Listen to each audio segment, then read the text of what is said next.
Hello friends, today we will discuss about the female reproductive organ. Earlier we have discussed about the external genitalia. Now we are going to study about the internal genitalia. So here we go.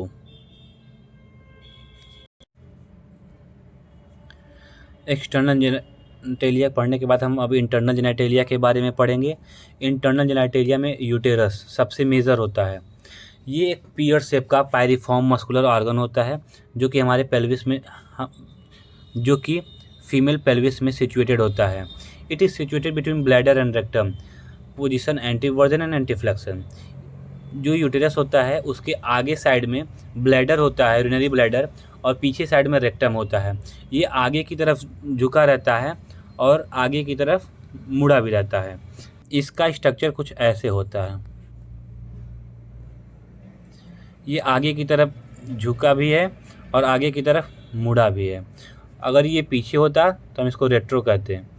खैर यहाँ पे ये आगे रहता है इसलिए हम इसको एंटीवर्जन और एंटीफ्लेक्शन बोलते हैं। इसका position, it incline to the right dexter rotation so that the cervix is directed to the left rotation and come in closer relative with the left ureter. ये जो यूटेरस होता है ये राइट डेक्स्टर रोटेशन करता है। अब हम यहाँ पे देखेंगे यूटेरस के डिटेल्स। ये फंडस होता है, ये बॉडी कैविटी होती है, ये स्थमस होता है और ये होता है सर्विक्स, और ये सब मिलके यूटेरस बनाते हैं। और फंडस और बॉडी कैविटी, ये रहा फंडस और बॉडी कैविटी मिलके बनाते हैं कॉर्पस, या फिर इसको हम बॉडी भी बोलते हैं। बॉडी का जो लेंथ होता है 3.5 सेंटीमीटर होता है। इसके बाद आता है स्थमस।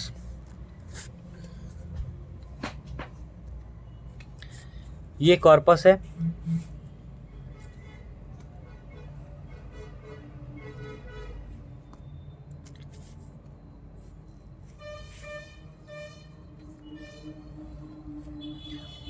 ये फंडस है, ये बॉडी कैविटी है। बॉडी कैविटी और फंडस मिलकर बनाते हैं कॉर्पस। ये है स्थमस और ये है इतना सर्विक्स। और अभी हम देखेंगे कि कॉर्पस का जो लेंथ होता है 5 सेंटीमीटर होता है और स्थमस का 0.5 सेंटीमीटर होता है और सर्विक्स का 2.5 सेंटीमीटर होता है। इसको हम याद रखेंगे और इसके साथ हम जानेंगे कि जो स्थमस होता है इसमें 2 इंटरनल ओएस होते हैं। एक होता है एनाटॉमिकल और दूसरा होता है हिस्टोलॉजिकल, और इसमें एक एक्सटर्नल ओएस होता है। ठीक, अब हम जानेंगे मेजरमेंट ऑफ यूटेरस के बारे में। मेजरमेंट ऑफ यूटेरस 8 सेंटीमीटर लंबा होता है, टोटल 8 सेंटीमीटर लंबा होता है, 5 सेंटीमीटर चौड़ा होता है और 1.2 सेंटीमीटर इसके वाल्स की चौड़ाई होती है। 50 to 80 ग्राम इसका वेट होता है नॉर्मल यूटेरस। यूटेरस के पार्ट के बारे में हम पहले ही बात कर चुके हैं। बॉडी इतना हो गया, उसके बाद यहाँ स्थमस हो जाता है और फिर यहाँ पर आता है सर्विक्स। उसके बाद आता है नीचे वजाइना। बॉडी में क्या होता है, फंडस और बॉडी कैविटी से मिलके बॉडी बनता है। इसको हम कॉर्पस भी कहते हैं। Uterine tube, round ligament of the ovary इसको अटैच करके इसको सपोर्ट प्रोवाइड करते हैं। स्थमस, ये 0.5 सेंटीमीटर का होता है, बॉडी और सर्विक्स के बीच में होता है, बहुत छोटा सा जगह होता है। फिर सर्विक्स 2.5 सेंटीमीटर का होता है, सिलेंड्रिकल शेप में होता है और ये स्थमस से लेके वजाइना तक होता है। पार्ट लेंगे अब the vagina is called supra vaginal. जो जस्ट पार्ट, जो वजाइना से जस्ट ऊपर का पार्ट होता है उसको हम सुप्रा वजाइनल पार्ट कहते हैं। स्ट्रक्चर, जो यूटेरस होता है उसके जो बॉडी में 3 स्ट्रक्चर होते हैं, मतलब 3 लेयर में उसकी स्ट्रक्चर्स होती हैं। पहला होता है पेरीमेटल, सबसे अपर लेयर होता है, ये एक सीरस मेम्ब्रेन का कोट होता है। दूसरा होता है मायोमेट्रियम, ये मसल्स होते हैं इसमें। और तीसरा होता है इंडोमेट्रियम, ये इंटरनल लाइनिंग होती है। यही इंडोमेट्रियम जो होता है प्रेगनेंसी के टाइम पे मॉडिफाई होकर डेसिडुआ बन जाता है। Cervix, it is composed of fibrous connective tissue. ये सर्विक्स जो है फाइब्रस कनेक्टिव टिश्यू का बना होता है और इसमें से इंडोमेट्रियल सीक्रेशंस होते रहते हैं और एल्कालिन नेचर में होते हैं, और जिसमें से म्यूकोप्रोटीन, फ्रक्टोज एंड NaCl जिसमें काफ़ी ज़्यादा पाया जाता है। Arterial supply, uterine artery, uterus का जो आर्टेरियल सप्लाई होता है उसमें यूटेराइन आर्टरी और वेजाइनल आर्टरी होती हैं। ये पूरा यूटेरस और वेजाइना को सप्लाई करती हैं। उसके बाद आता है internal supply, basal artery, spiral artery. ये इंटरनल यूटेरस को ब्लड सप्लाई देती हैं। वेन्स जो होता है सबका एक ही वेन होता है, इंटरनल इलियक वेन होता है। और जो नर्व होता है सिंपैथेटिक और पैरासिम्पैथेटिक दोनों नर्व होता है। सिंपैथेटिक में होता है T5 से T6 और T10 से L1 होता है। पैरासिम्पैथेटिक में होता है S2, S3, S4 होता है। Uterus is developed from the fused vertical part of 2 Mullerian duct. Fallopian tube के बारे में अब हम जानेंगे। फैलोपियन ट्यूब को हम 4 कैटेगरी में डिवाइड करते हैं। पहला होता है इंट्राम्यूरल या फिर इंटरस्टिशियल बोलते हैं उसको।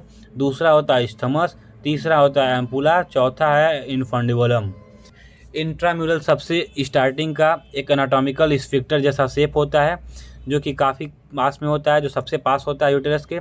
इसका जो लेंथ होता है 1.25 सेंटीमीटर होता है और 1 mm इसका डायमीटर होता है। स्टमस जो होता है इसमें 3 से 4 सेंटीमीटर इसकी लंबाई होती है, 2 mm इसका डायमीटर होता है।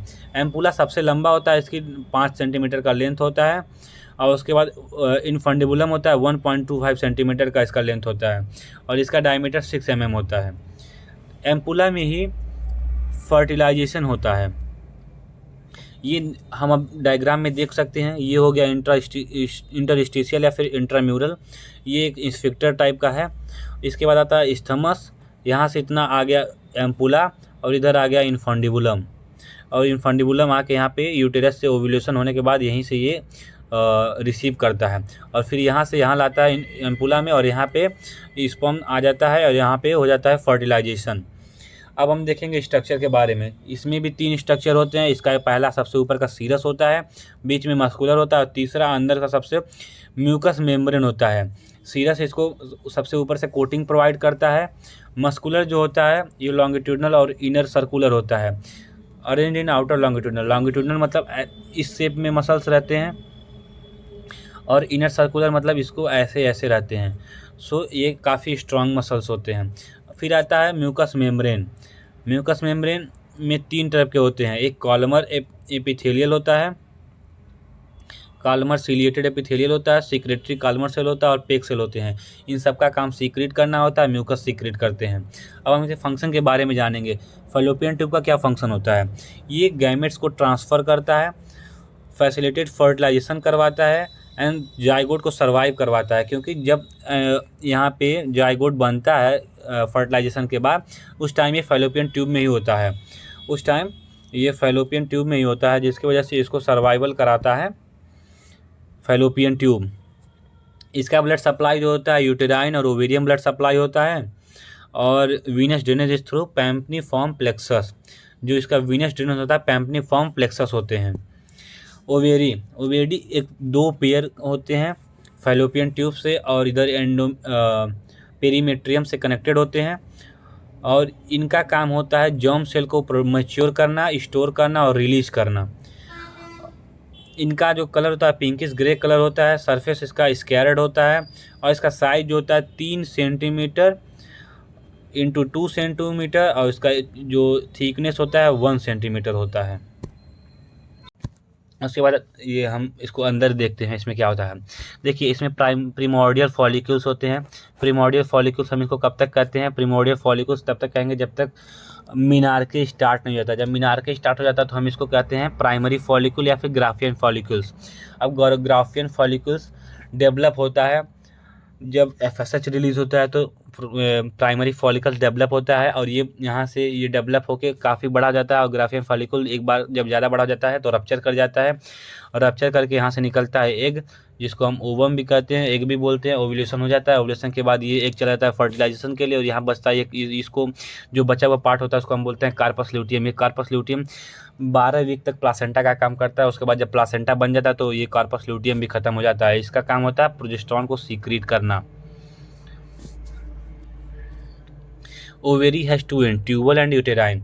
यूवेरी का 2 एंड होता है, एक ये एंड होता है और ये यहाँ पे ट्यूबल जहाँ यहाँ पे फिम्बरी आता है यहाँ पे एक एंड हो जाता है, दूसरा एंड होता है यूटेराइन, ये सीधे यूटेराइन में कनेक्ट होता है।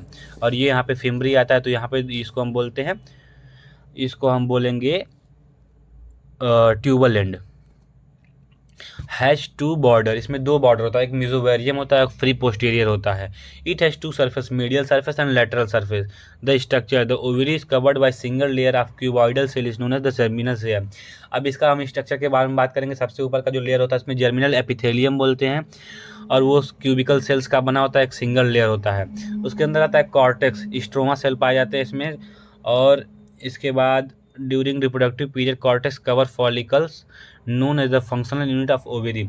यही कॉर्टेक्स जो होता है फॉलिकल्स को कवर कर लेते हैं। Thank you.